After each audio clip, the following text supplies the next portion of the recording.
Ever wondered why you overreact to the smallest things?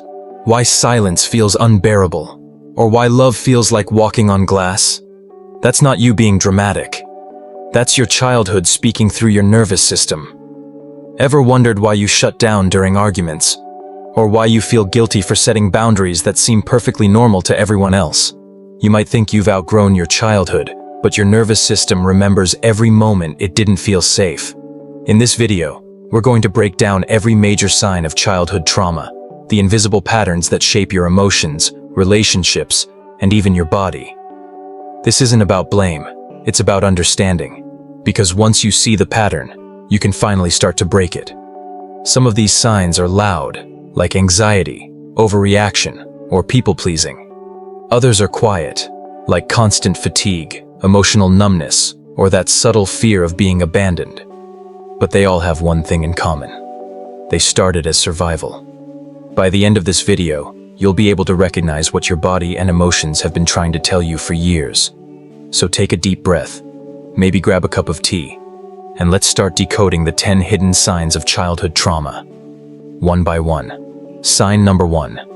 Overreacting to small things. Let's start with something you might notice every day. Overreacting to small things.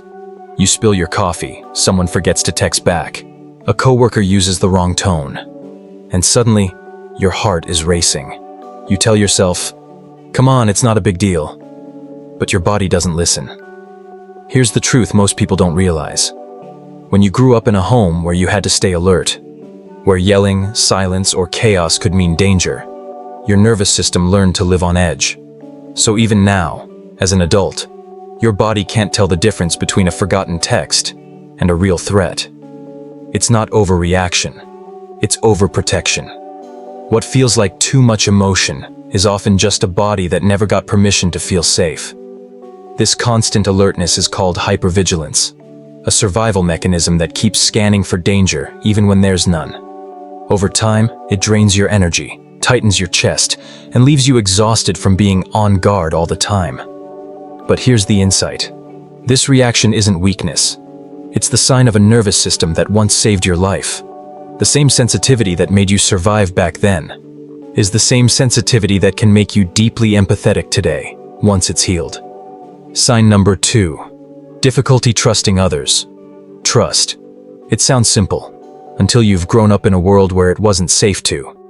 When a child learns that love can suddenly turn cold, or that promises can break overnight, their brain makes a quiet vow: never again. That vow doesn't disappear when you grow up. It just hides behind control, skepticism, or emotional distance. Maybe you find yourself double-checking people's words, waiting for the moment they'll disappoint you. Maybe you test relationships without realizing it, pushing people away just to see if they'll come back. It's not manipulation. It's fear dressed up as protection. The fear of being hurt again can look a lot like independence. Here's the insight. Mistrust isn't about others. It's about your nervous system trying to avoid pain it already knows too well.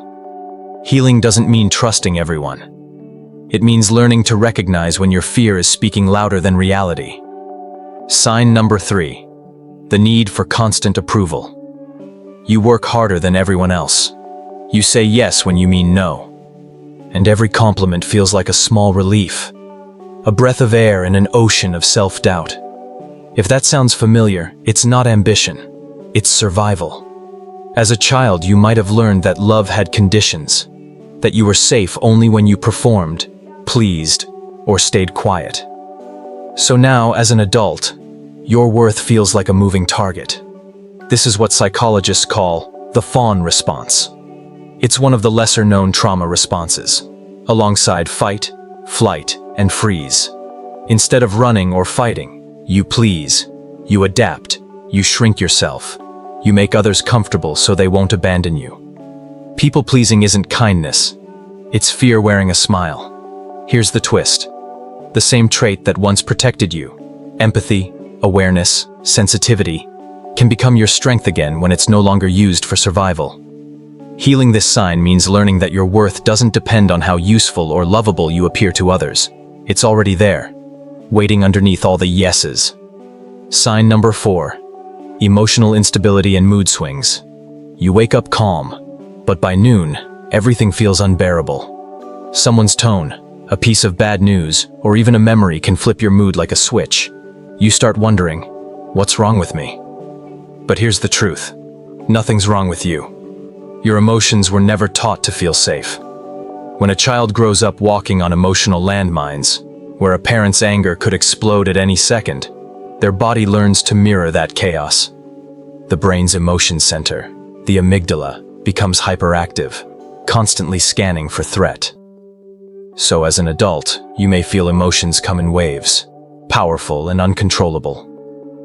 Mood swings aren't signs of weakness. They're echoes of a nervous system that learned to survive a storm. You might cry easily, then feel nothing at all. That's not being dramatic. That's your system trying to find balance in a world that once had none. Healing begins when you learn to name the feeling before it swallows you, to pause and remind yourself, this emotion is safe to feel now. Sign number 5, self-punishment and destructive habits. Have you ever noticed how you talk to yourself after you make a mistake? That voice in your head, the one that says you're so stupid, you always mess things up. It probably doesn't belong to you. Children who were criticized, shamed, or made to feel never enough often internalize that voice. And as adults, they turn it inward. They sabotage relationships, careers, even happiness. Because deep down, they believe they don't deserve peace. The cruelest prison is the one built from your own thoughts. Self-punishment can look like overworking, perfectionism, toxic relationships, or even substance abuse. It's not that you enjoy pain, it's that pain feels familiar. The mind mistakes familiarity for safety. But here's the new insight. That inner critic was once a shield. It tried to protect you from rejection by attacking you first. When you start hearing that voice again, don't fight it. Listen to what it's afraid of. Then remind it softly, I'm not that child anymore. Sign number 6, difficulty setting boundaries. Do you ever feel guilty for saying no? Maybe you agree to things you don't want, just to avoid tension. Or you let others take more than you're comfortable giving. If that sounds familiar, you're not weak. You were simply trained to survive without boundaries.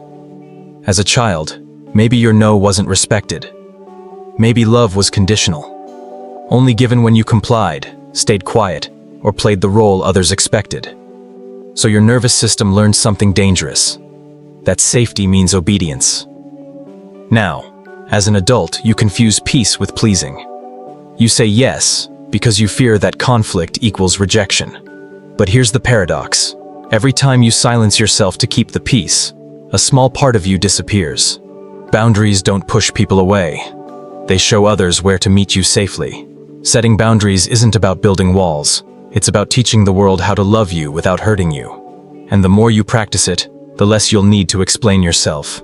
Because peace that's real never demands your silence. Sign number 7, fear of abandonment. You know that panic when someone takes too long to reply? That sinking feeling when plans change or when love starts to feel distant? For someone who grew up feeling unwanted, those small moments can feel like the end of the world. Children who faced emotional neglect often carried an invisible belief. If I don't keep them happy, they'll leave. That belief doesn't vanish. It follows you, into friendships, into love, even into work. So you cling tighter. You overthink every silence. You start managing everyone's emotions but your own. The fear of being left isn't about others leaving. It's about never feeling safe to stay with yourself. The truth is, abandonment fear isn't really about loss. It's about identity. Because when love was inconsistent, your brain linked connection with survival. Healing this means relearning that your worth doesn't vanish when someone walks away. Start small. Keep promises to yourself, even simple ones like resting when tired. Each time you do, you're teaching your inner child, see, I stayed. Sign number 8, lack of self-trust, the inner doubt loop. You second-guess every choice.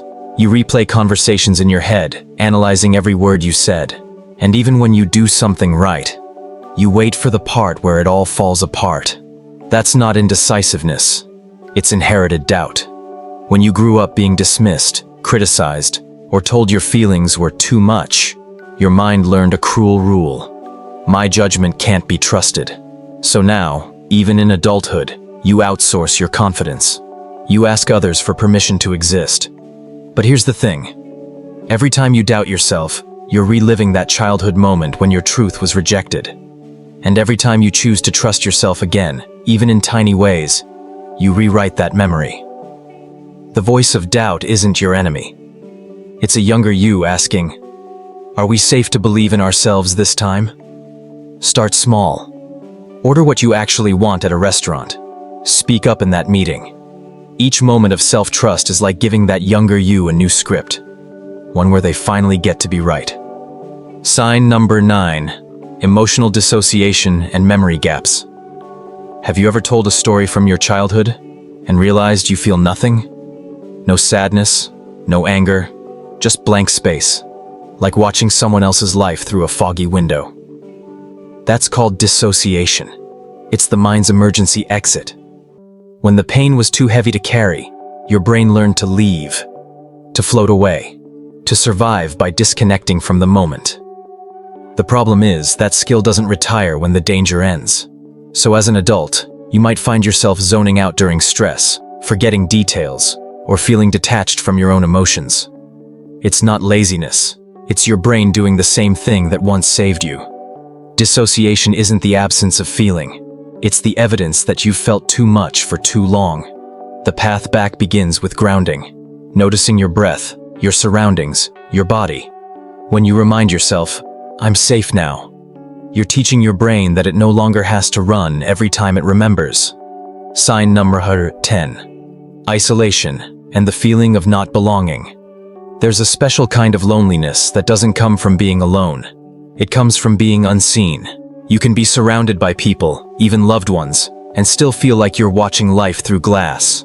For many who carry childhood trauma, isolation isn't a choice, it's a reflex. When love once came with danger, the safest thing to do is to disappear. So you keep conversations shallow, avoid vulnerability, and build a quiet fortress around your heart. You tell yourself, "I just like being independent." But deep down, independence sometimes feels like exile. What you call loneliness might just be your nervous system still protecting you from connection. The truth is, you didn't isolate because you don't care. You isolated because connection used to cost too much. Healing this doesn't mean forcing yourself to socialize. It means taking slow steps towards safety. Finding one person, one space, one moment where you can exhale without fear. Because belonging isn't about being everywhere. It's about finding the places where your heart can finally rest. So now you've seen it. 10 quiet ways your past can echo through your present. From overreacting to small things, to fearing rejection, to shutting down emotions entirely. These aren't random flaws. They're coordinates on a map your body drew long before you could read it. Childhood trauma isn't just what happened to you. It's what stayed. In your heartbeat, your tone of voice, your choices, your need for control, your fear of closeness. Every reaction you've judged yourself for might have started as protection. The story isn't that you're broken, it's that you adapted. And adaptation is proof that you were never weak. Healing isn't about erasing the past, it's about integrating it. It's remembering that the same child who learned to survive is the same adult learning to feel again. So when you catch yourself overthinking, overworking, or shutting down, pause. Don't ask, "What's wrong with me?" Ask, "What happened to me?" Because from that question forward, everything begins to change. If any part of this video felt like it was talking about you, please know, that's not something to hide from. It's something to honor. Because the moment you recognize these signs, you're no longer just reliving your past. You're starting to reclaim it. So here's what I want you to do next. Pause for a second. Pick one sign from this video that hit home the most, and comment it below. Not for validation, but to remind someone else scrolling that they're not alone. If you want to go deeper, subscribe. Because this video is just the first step in our series on healing the inner child and rebuilding emotional safety. Each week, we'll unpack more patterns, why they form, how to release them, and how to finally feel like yourself again. And if no one's told you this in a long time, You're not too broken. You're just learning a new language of safety. And I'm really glad you're here to learn it.